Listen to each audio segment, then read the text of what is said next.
அன்புமணி ராமதாசன் தமிழக மக்கள் உரிமை மீட்பு பயணத்தில் செங்கல்பட்டு மாவட்டம் திருப்பூரூரில் இருந்து நடைபயணத்தை அன்புமணி தொடங்க இருக்கிறார். 25ஆம் தேதியிலிருந்து நடைபாதை போவதாக சொல்லப்பட்டிருக்கிறது.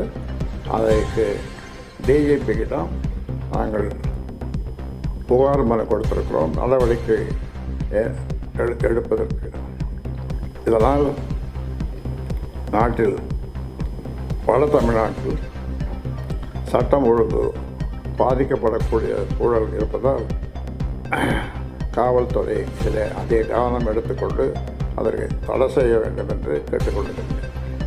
எனவே திட்டவட்டமாக சொல்கிறோம், பாட்டாளி மக்கள் கட்சியினுடைய கொடியை வேறு யாரும் பயன்படுத்தக்கூடாது. என் பெயரை போடக்கூடாது என்று ஏற்கனவே சொல்லியிருக்கிறேன். அவருடைய பெயரின் பின்னாலே என் பெயரை போடக்கூடாது என்று சொல்லியிருக்கோம்.